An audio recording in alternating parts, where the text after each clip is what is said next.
जलदश्यामाः सार्ङ्गज्याघातकर्कशाः त्रैलोक्यमण्डपस्तम्भाः चत्वारो हरिबाहवः। चतुष्टयी शब्दानां प्रवृत्तिः इति भाष्यसिद्धान्तमवलम्ब्य मम्मटेन जात्यादिषु चतुर्षु व्यक्तेः उपाधिषु संकेतः यः स्वीकृतः तद्विषये विचारितम्। तत्रैव इदमपि प्रतिपादितं यत् शङ्खाद्याश्रयेषु शुक्लगुणव्यक्तिः एका एव वर्तते। तत्र भेदप्रतीतिः भ्रमात्मिका अस्ति, औपाधिकी अस्ति। यथा एकमेव मुखं खड्गमुकुरादिषु आश्रयेषु भिन्नत्वेन आभासते,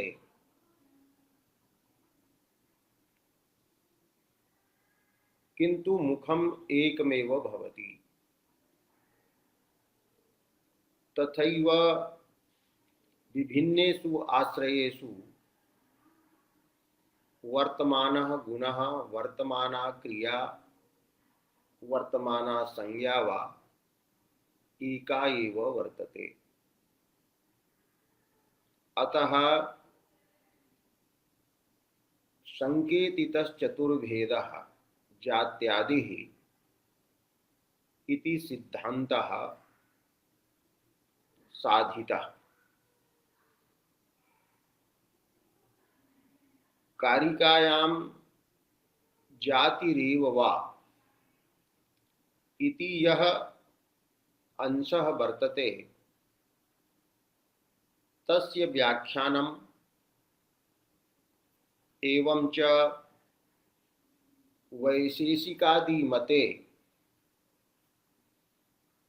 कः संकेतितः अर्थः, बौद्ध मते कः संकेतितः अर्थः इति अग्रिमे ग्रंथे प्रतिपादितम् अस्ति।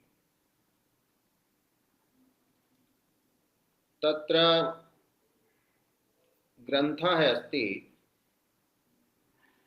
हिमपयः शंखाद्याश्रयेषु परमार्थतो भिन्नेषु शुक्लादिषु यद्वशेन शुक्लः शुक्ल इति आदि अभिन्नाभिधान प्रत्ययोत्पत्तिः तत् शुक्लत्वादि सामान्यम् अस्ति।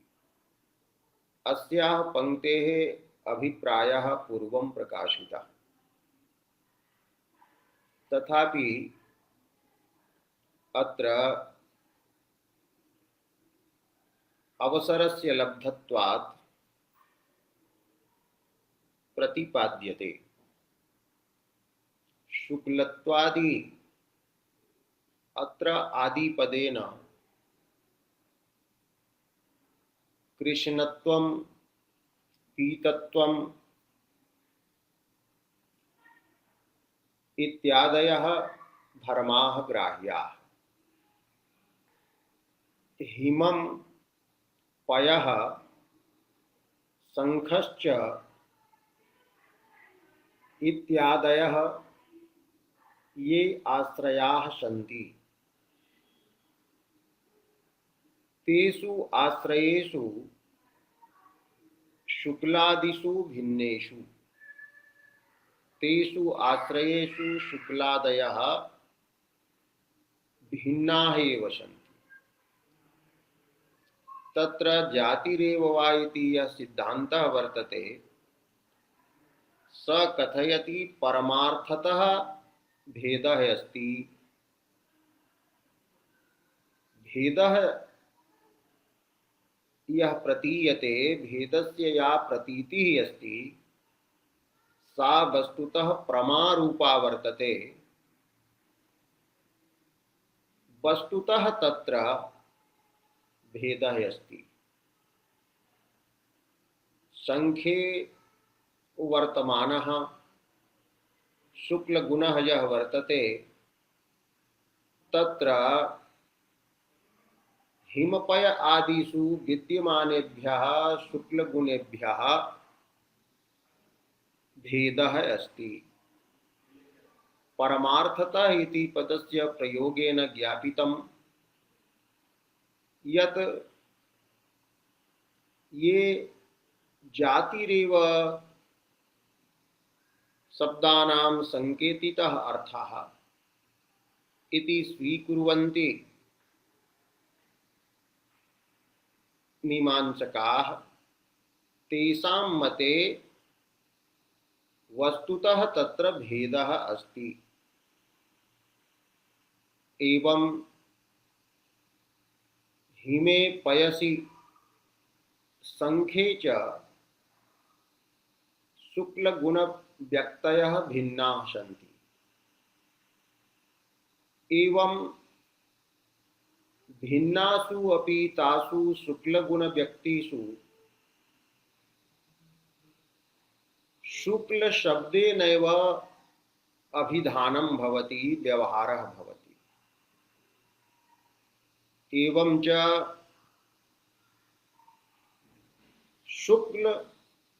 शुक्ल इति अभिन्नः एव प्रत्ययः ज्ञानं भवति। एवं व्यक्तयः नाना सन्ति, तथापि शुक्ल शब्देनैव तासु व्यक्तिषु व्यवहारः भवति। एवं शंखनिष्ठः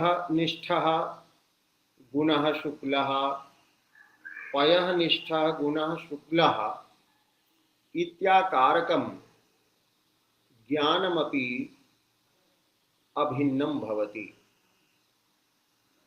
तर्हि भिन्नासु व्यक्तिषु अभिन्नः यः व्यवहारः भवति अथवा अभिन्नः यः प्रत्ययः भवति तत्र किं कारणं वर्तते? तत्र कारणं कल्प्यते कश्चन नाना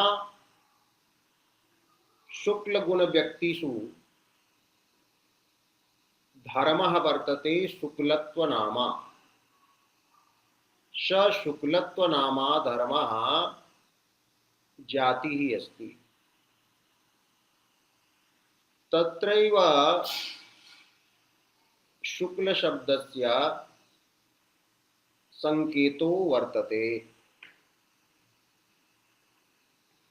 जातेः सामान्यस्य वा, जातिः एव सामान्य शब्देन उच्यते। अत्र शुक्लत्वादि सामान्यम् इति सामान्य पदं प्रयुक्तम्। सामान्यस्य लक्षणं वर्तते अनुवृत्ति प्रत्यय हेतु सामान्यम्। अस्य अर्थः वर्तते व्यवहारे अनुभूयते यत् प्रकोष्ठे क्वचन अनेके घटाः भवन्ति। एते घटाः अथवा घटव्यक्तयः भिन्नाः सन्ति। कश्चन घटः ह्रस्वः वर्तते, कश्चन महान् वर्तते, बृहन् वर्तते, कश्चन घटः शुक्लः भवति, कश्चन कृष्णः। एवं घटव्यक्तयः नाना सन्ति, किन्तु प्रतीतिः तत्र भवति अनुगतैकाकारा प्रतीतिः भवति सर्वत्र। कृष्णघटेषु अपि भवति, अयं घटः, शुक्लघटेषु अपि अयं घटः। एवं घटः घटः इति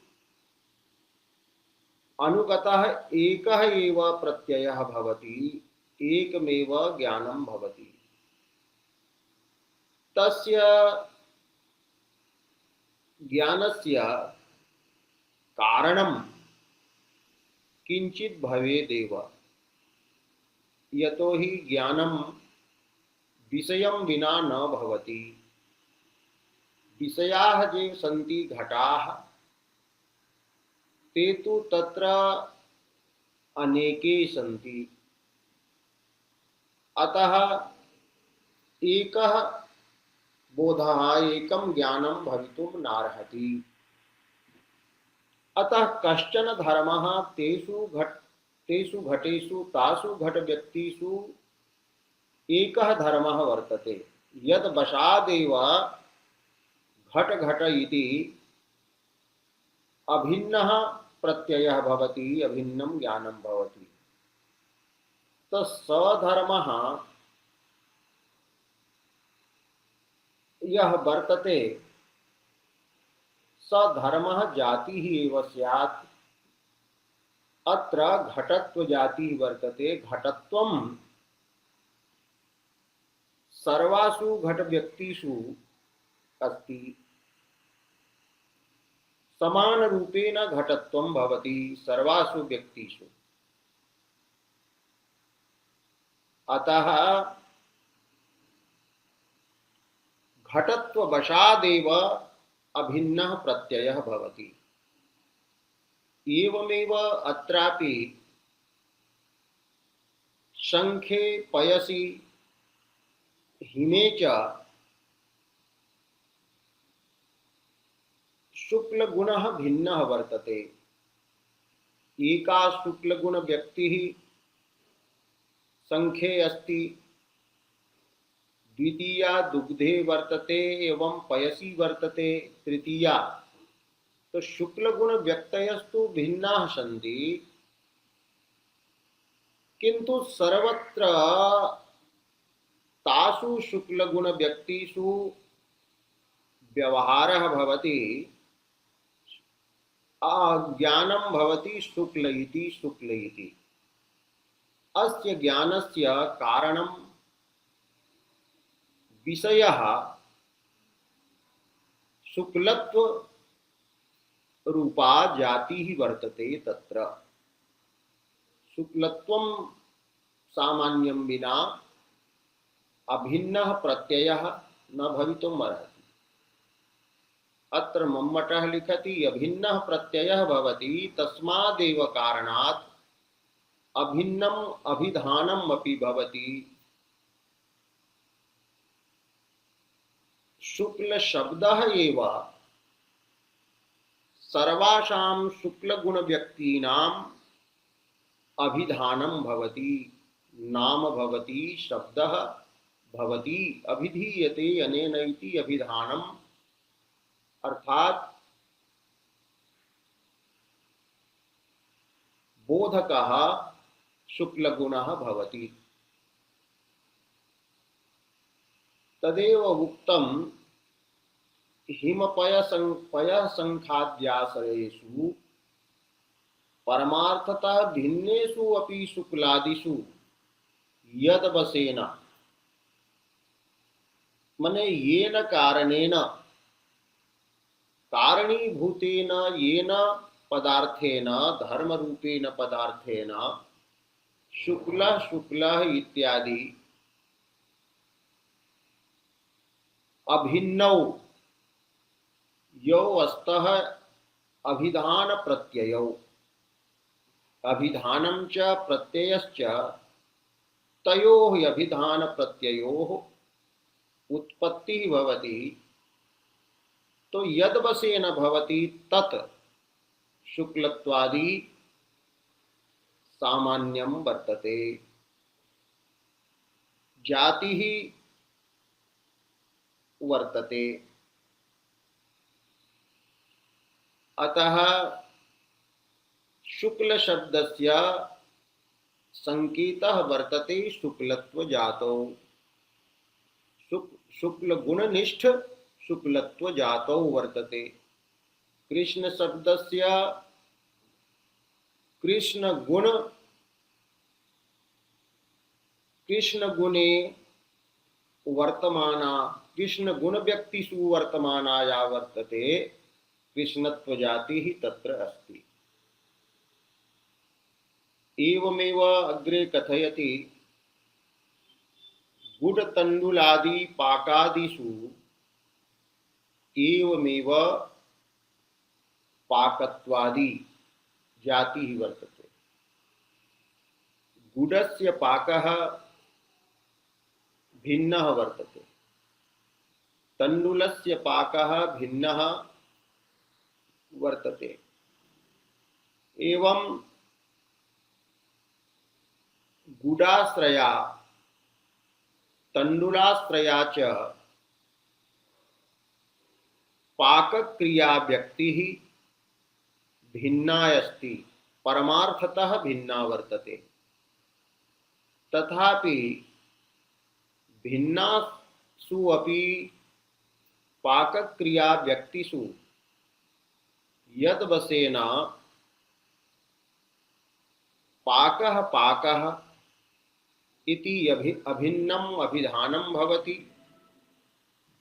अभिन्नश्च प्रत्ययः भवति। तत् गुडतण्डुलादि पाकादिषु विद्यमानं पाकत्वादि सामान्यमेव वर्तते। एवं पचादीनां च संकेतितः अर्थः पाकत्वादि जाति एव अस्ति। पुनः अग्रे ग्रंथः भवति बालवृद्ध शुकाद्युदीरितेषु डित्थादि शब्देषु च प्रतिक्षणं भिद्यमानेषु डित्थाद्यर्थेषु वा डित्थत्वादि अस्ति। अत्रापि डित्थत्वादि सामान्यम् अस्ति इति सामान्यपदं योजनीयं भवति। तत्र संज्ञारूपाः डित्थादयः ये शब्दाः सन्ति, ते डित्थादयः शब्दाः अपि भिन्नाः भवन्ति। यदि एकः एव डित्थ इति शब्दः वर्तते स उच्चारणभेदात् भिद्यते। बालेन उदीरितः बालेन उच्चारितः डित्थ शब्दः अन्यः भवति, वृद्धेन उच्चारितः डित्थ शब्दः अन्यः भवति, शुकेन उच्चारितः डित्थ शब्दः अन्यः भवति। आदिपदेन देवदत्तादि व्यक्तयः ग्राह्या भवन्ति, सारिकादयः ग्राह्याः भवन्ति। तत्र डित्थादि रूपः यः ध्वन्यात्मकः शब्दः स उच्चारण भेदात् भिद्यते। एवं ध्वन्यात्मकः एव शब्दः अक्रमं स्फोट रूपं डित्थ शब्दं व्यनक्ति। अतः उच्चारण भेदेन व्यंजकस्य ध्वन्यात्मक शब्दस्य भेदात् स्फोटात्मके शब्दे अपि भेदः प्रतीयते। यदि स्फोटः स्वीक्रियते तदा, यदि तो स्फोटः न स्वीक्रियते, स्फोटः ही व्याकरण शास्त्रे एव स्वीकृतः,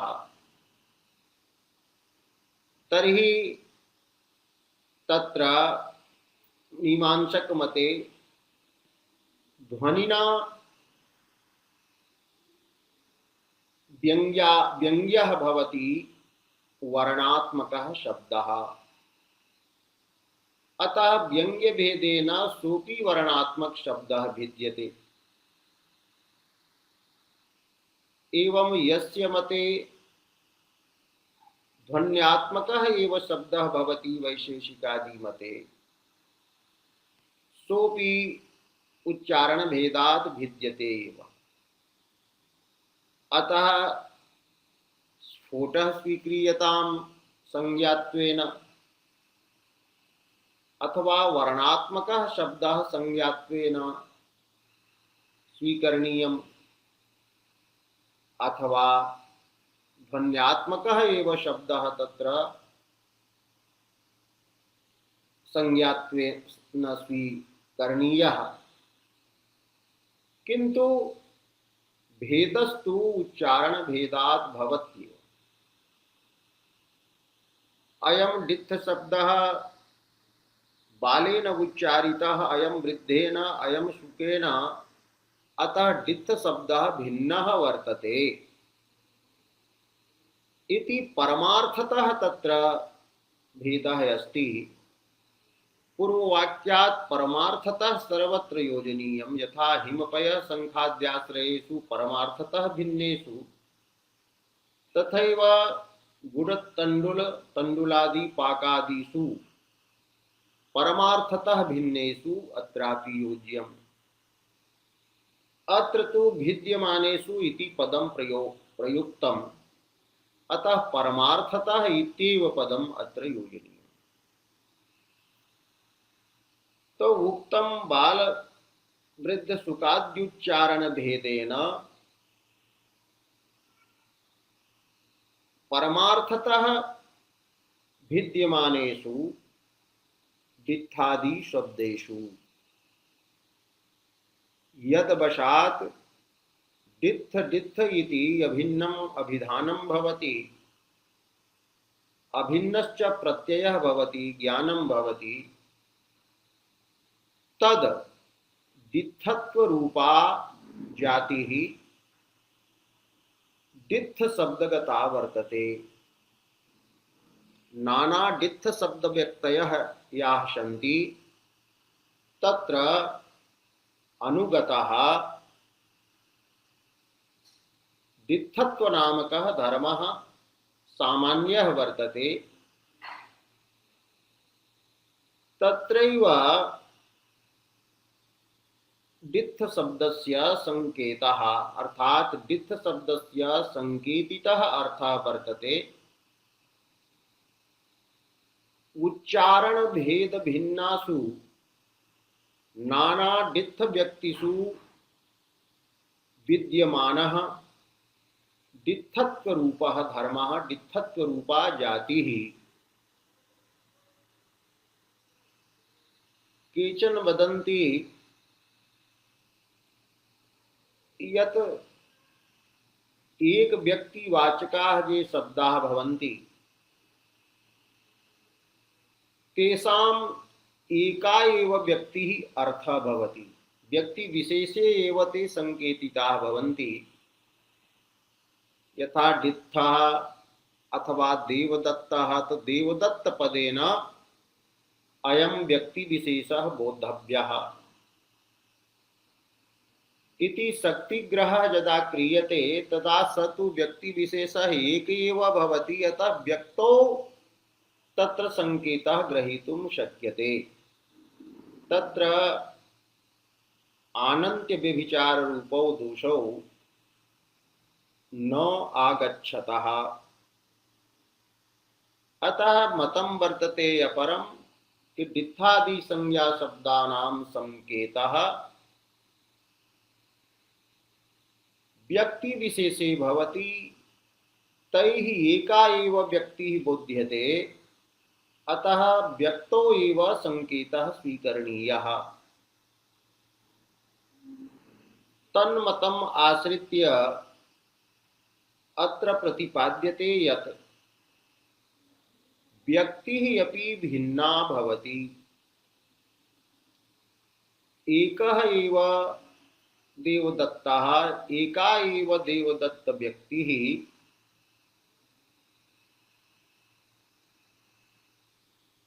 बाल्यादि अवस्था भेदात् भिन्ना भवति।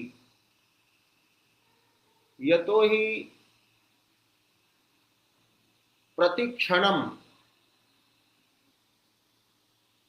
भिद्यमानाः भवन्ति दित्थाद्यर्थाः। तर्हि प्रतिक्षणं भिद्यमानेषु दित्थाद्यर्थेषु दित्थ दित्थ इति अभिन्नम् अभिधानम्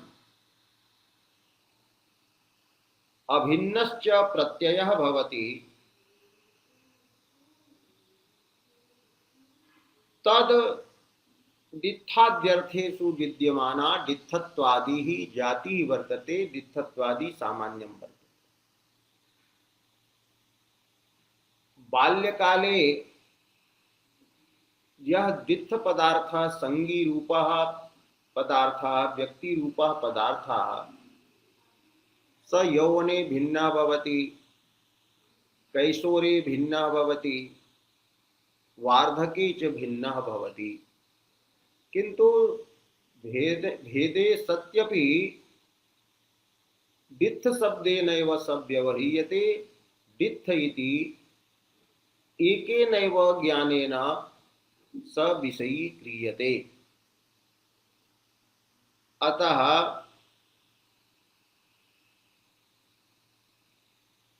अर्थेपि व्यक्ति रूपे अर्थेपि दित्थत्वादि जातिः अस्ति यत्र संकेतः। अतः संज्ञा शब्दानां संकेतः व्यक्ति विशेषे सन्निवेशितः यः कश्चन स्फुटात्मकः पदार्थः अथवा कश्चन शब्दः स्फोट भिन्नः शब्दः यः कल्पितः भवति तन्निष्ठा जातिः एव संकेत विषयः भवति। यदि तु व्यक्तिः एव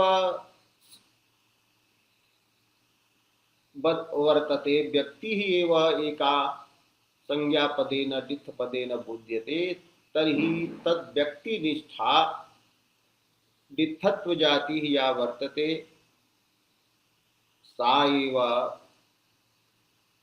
दित्थ पदस्य संकेतितः अर्थः अस्ति। तदेव उक्तं प्रतिक्षणं भिद्यमानेषु दित्थाद्यर्थेषु वा दित्थत्वादि अस्ति इति सर्वेषां शब्दानां जातिः एव प्रवृत्ति निमित्तं भवति।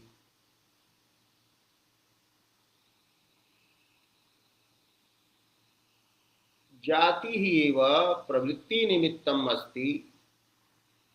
अतः गवादि पदवत् अन्येषामपि शुक्लादि शब्दानां संकेतितः अर्थः जातिः एव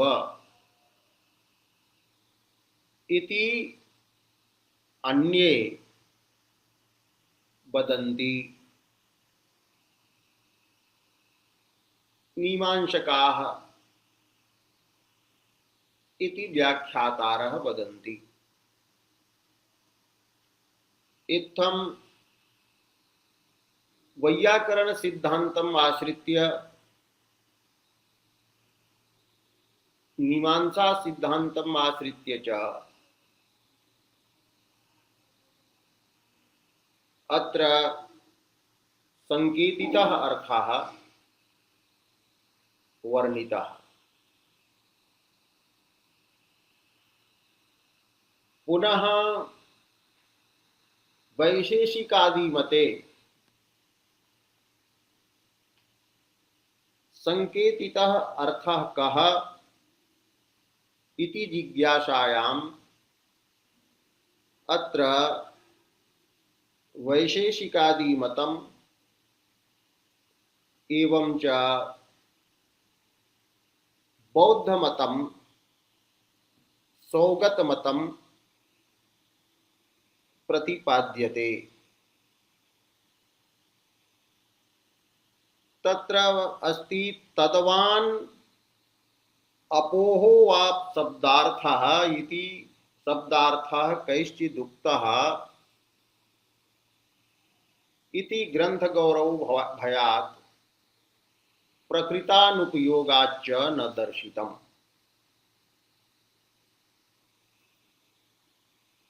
अन्यानि अपि मतानि सन्ति संकेतितार्थ विषये, किन्तु अन्यानि मतानि यत्र विस्तरेण न प्रतिपादितानि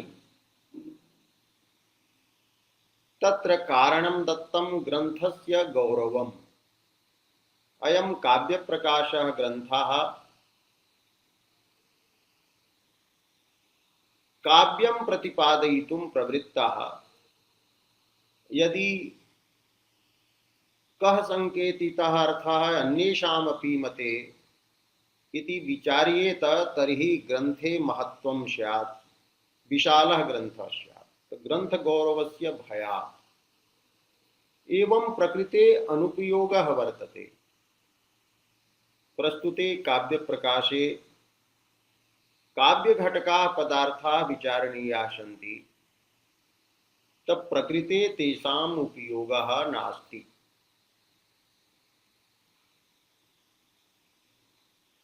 तत्र तद्वान् शब्दार्थः, शब्दस्य अर्थः तद्वान् वर्तते।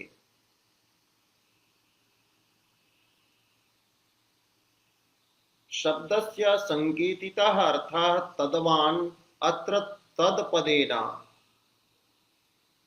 किं ग्राह्यम्? तर्हि माणिक्यचंद्रादयः कथयन्ति जातिः, कि जातिमान यह वर्तते, जाति विशिष्टा या वर्तते व्यक्ति ही सा एव शब्दस्य अर्थः। गो शब्दस्य संकेतितः अर्थः वर्तते गोत्व विशिष्टा व्यक्ति ही। यतो हि व्यक्ति ही एव अर्थक्रियाकारिणी भवति, प्रयोजन साधिका भवति। व्यक्ति ही एव च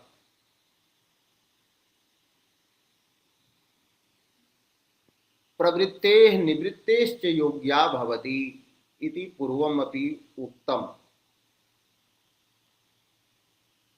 अतः केवला व्यक्ति ही न संकेत विषयः,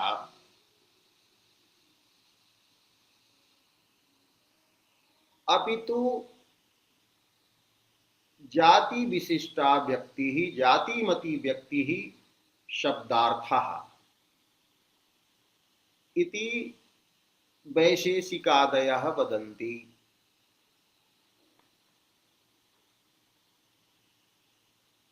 तो तद इति पदेन जाति गृहीता।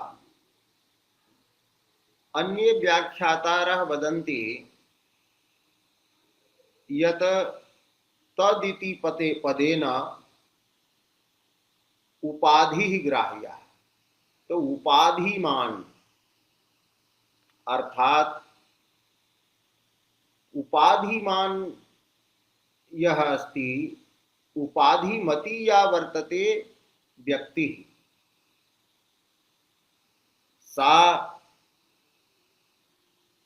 संकेतस्य विषयः भवति। तो गो शब्दस्य संकेतितः अर्थः गोत्र रूपोपाधिमती गो व्यक्ति ही। शुक्ल शब्दस्य संकेतितः अर्थः शुक्ल गुणवती व्यक्ति ही एवं पाचक शब्दस्य संकेतितः अर्थः पाक क्रियावती व्यक्ति ही। डित्थ शब्दस्य संकेतितः अर्थः डित्थ रूपोपाधिमान व्यक्ति विशेषः। अतः उपाधिमति संकेतः स्वीकरणीयः। उपाधि विशिष्टायां व्यक्तौ संकेतः इत्यपि व्याख्यान्ति। यतो हि गौरिति पदश्रवणेन गोत्वविशिष्टायाः गो व्यक्तेः उपस्थितिः भवति। शुक्ल इति शब्दश्रवणेन शुक्लगुणविशिष्टायाः व्यक्तेः एव उपस्थितिः भवति। अतः तद्वान् वर्तते शब्दार्थः। एवं अपोहः वर्तते शब्दार्थः इति बौद्धानां मतं वर्तते। तत्र बौद्धाः वदन्ति नास्ति जातिः। तेषां मते सर्वस्य पदार्थस्य क्षणिकत्वात्। एवं च यदा कश्चन पदार्थः उत्पद्यते स क्षणिकः भवति। तस्मिन् क्षणे स स्वेनैव लक्ष्यते। अतः स्वलक्षणं वा वस्तु तत्र उच्यते।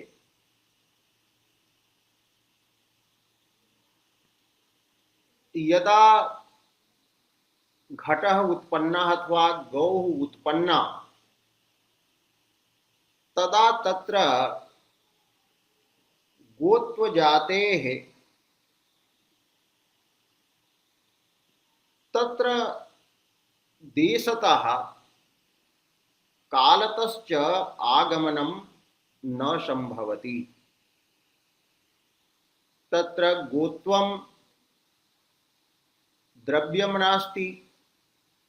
अतः तत्र क्रिया भवितुं नार्हति। यत् गोत्वं तत्र गवि अथवा उत्पन्ने घटे घटत्वम् आगच्छेत्। एवं कालतश्चापि अनुगतः जातिरूपः उपाधिः नास्ति। यतो हि एतन्मते सर्वः पदार्थः क्षणिकः वर्तते। किं जातिः गवोत्पत्तेः पूर्वमपि आसीत् इति वक्तुं न शक्यते। यदि गोव्यक्तेः उत्पत्तेः पूर्वमपि गोत्वम् आसीत् भवेत् तर्हि तस्य प्रतीतेः स्यात्। अतः अप्रतीतेः न। नापि गोत्वजातिः कुतश्चित् स्थानात् तत्र आगता सा ही अमूर्ता वर्तते।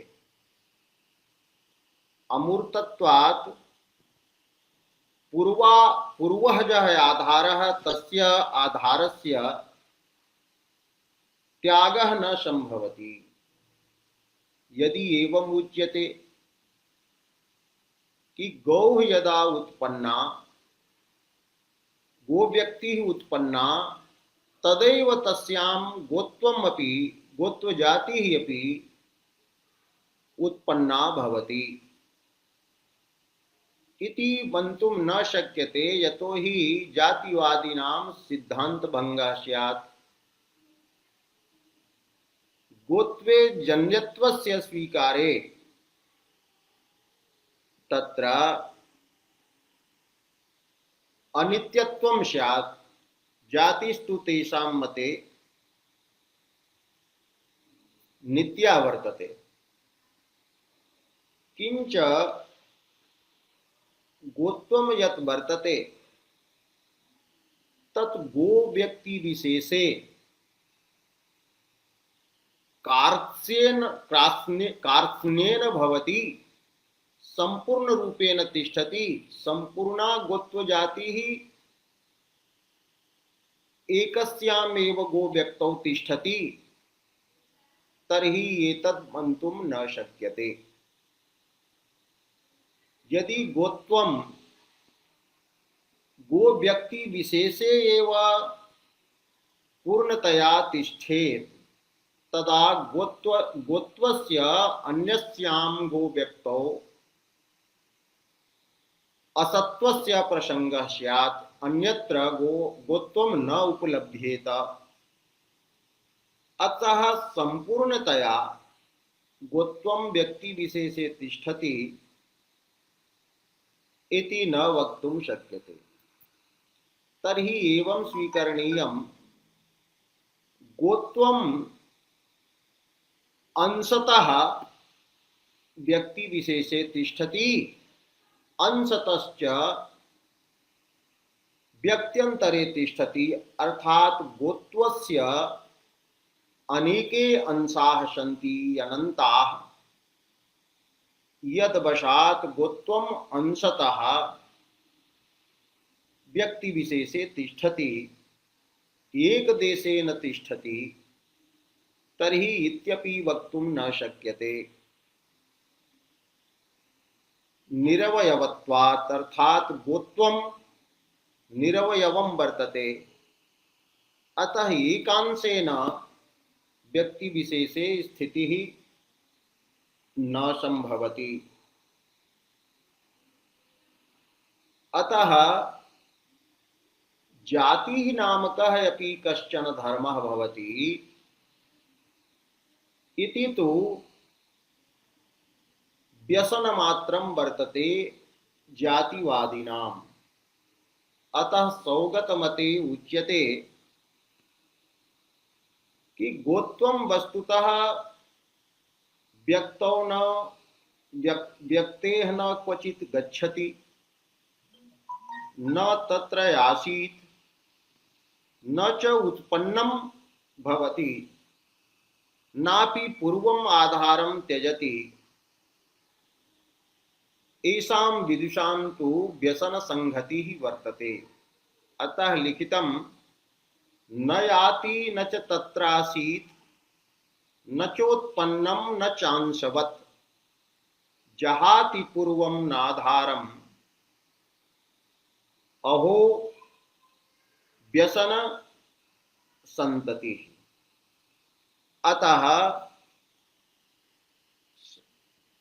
प्रश्नः भवति, शब्देन तु अर्थः प्रतीयते, तर्हि शब्दस्य अर्थः कः, कुत्र संकेतः? तर्हि बौद्धैः उच्यते अपोहः। अपोहः वर्तते अतद्व्यावृत्ति रूपः। गो शब्दस्य संकेतः भवति अगो निषेधे। अनुभवः भवति यदि गौरिति पदं केनचित् उच्यते, तर्हि अनुभवः भवति न अश्वः न गर्दभः न गजः अर्थात कश्चिदपि न पदार्थ। तो ये गो भिन्ना पदार्था सन्ति, तैः गो भिन्नेभ्यः पदार्थेभ्यः यह वर्तते भेदः स भवति गो पदार्थे। प्रत्यक्षम अपि दृश्यते। यदि घटः तो घटस्य प्रतीतिः निषेध मुखेनापि भवति। अयं पटः नास्ति, अयम् अन्यः पदार्थः नास्ति, तस्मिन् घटे घट भिन्न भिन्नानां तत्र अभावः प्रतीयते। घटात् घट भिन्नानाम् अभावः तत्र भेदः प्रतीयते। घटात् यावन्तः भिन्नाः गोः यावन्तः भिन्नाः तेषां व्यावृत्तिः निषेधः प्रतीयते घटादि पदार्थे गोरूपे पदार्थे च। जाते स्वीकारे तस्य नित्यतायाः स्वीकारे सौगत सिद्धान्तस्य भंगः भवति। व्यवहारे तो अनुभव सिद्धं वर्तते यत् कस्यचित् पदार्थस्य विधिमुखेन प्रतीति भवति निषेधमुखेनापि। तत्र घटः अस्ति गौः अस्ति इति विधिमुखेन प्रतीति वर्तते। अयं पदार्थः पटः नास्ति, गर्दभः नास्ति, अश्वः नास्ति इति अन्येषां पदार्थानां तत्र व्यक्ति विशेषे निषेधस्य प्रतीति एवं निषेध मुखेन प्रतीति भवति कस्यचन पदार्थस्य। तर्हि निषेध मुखेन जायमानां प्रतीतिं स्वीकृत्य सौगतैः उच्यते यत् अपोहः यः वर्तते तद भिन्न व्यावृत्तिः यः वर्तते या वर्तते तत्रैव शब्दानां संकेतः। एवं गो शब्दस्य संकेतितः अर्थः येषां मते किम्? गो भिन्न भेदः। गोभ्यः भिन्नाः यावन्तः पदार्थाः सन्ति तेभ्यः सर्वेभ्यः पदार्थेभ्यः भेदः तत्र प्रतीयमानायाम् अथवा व्यक्तो अर्थात प्रतीयमाने स्वलक्षणे पदार्थे भवति। एवं घट शब्दस्य संकेतितः अर्थः घट भिन्न भेदः, घटात् भिन्नानां सर्वेषां पदार्थानां भेदः। तत्र अपोहस्य शब्दार्थतायाः विस्तरेण निराकरणं श्लोकवार्तिकादौ समुपलभ्यते। एवं तद्वान् पदार्थः इत्यस्य अपि वैशेषिकादि शास्त्रेषु निरूपणं विस्तरेण लभ्यते। किन्तु मम्मटः अत्र वदति ग्रंथ गौरव भयात् एतत् विस्तरेण एतन्मतद्वयं विस्तरेण न प्रतिपादितम् और प्रकृते अनुपयोगः भवति। साहित्य शास्त्रम लोकम अनुहरति व्यवहारम अनुहरति, व्यवहारे मुख्य रूपेण विधि रूपेणैव प्रतीति भवति। गां मानय तो गो पदार्थम मानय।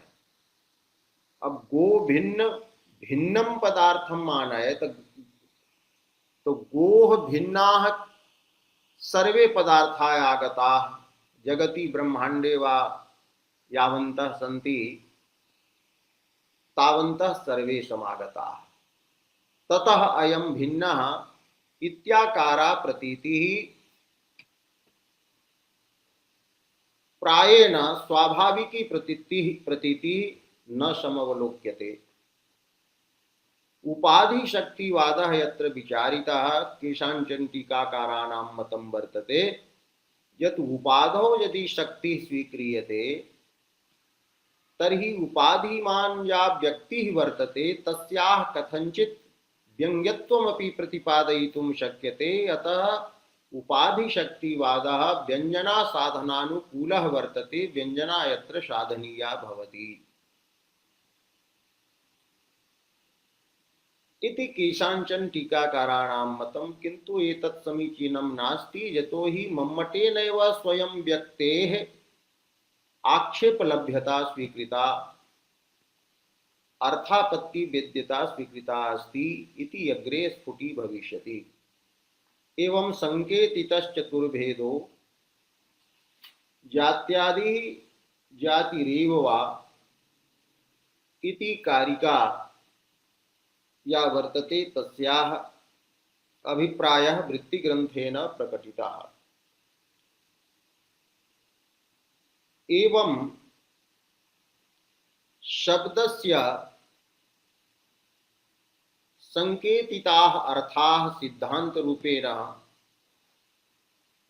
चत्वारः सन्ति। जातिः, गुणः, क्रिया, यदृच्छा सन्निवेशितः संज्ञारूपश्च इति चत्वारः उपाधयः संकेतिताः अर्थाः सन्ति। गो शब्दः या कश्चन शब्दः एतान् उपाधीन् येन व्यापारेण बोधयति स व्यापारः मुख्यः व्यापारः उच्यते। गो शब्दश्रवणेन पूर्वं गोत्वस्य प्रतीतिः भवति।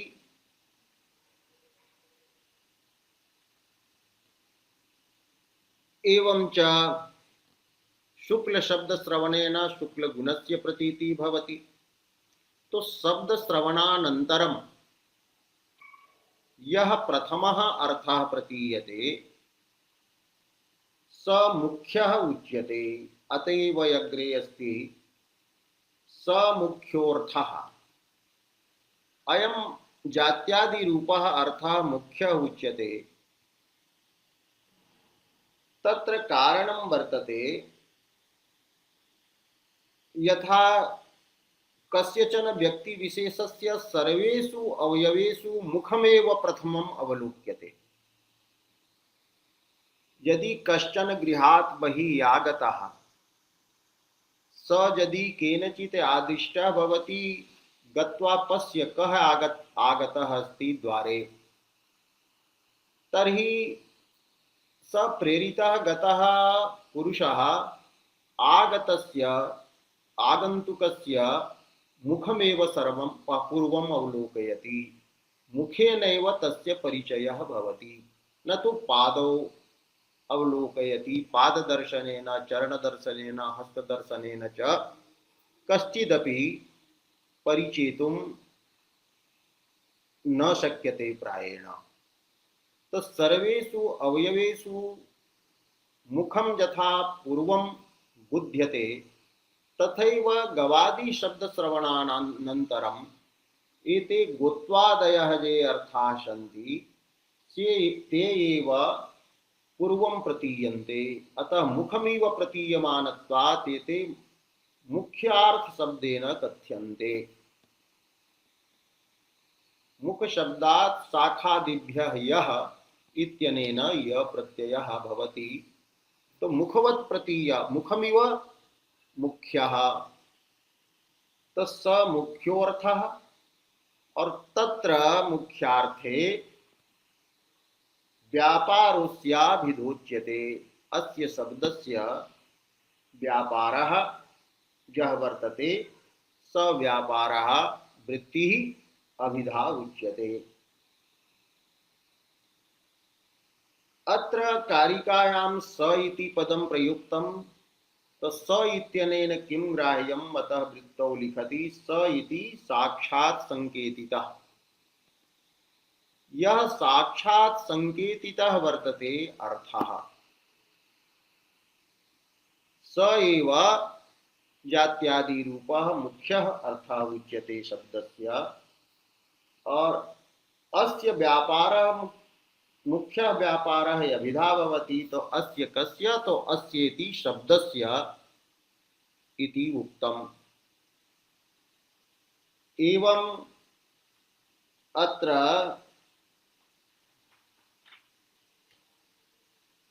पूर्वं यः शब्दस्य त्रिधा विभागः कृतः स्याद् वाचको लक्षकः लाक्षणिकः शब्दोत्तर व्यंजकस्त्रिधा इति। तत्र वाचक शब्दस्य लक्षणं प्रतिपादितम्। यः साक्षात् संकेतितम् अर्थं बोधयति स वाचकः। शब्दस्य संकेतितः अर्थः चतुर्धा भवति। जात्यादिरूपः शब्दः जात्यादिरूपानुपाधीन्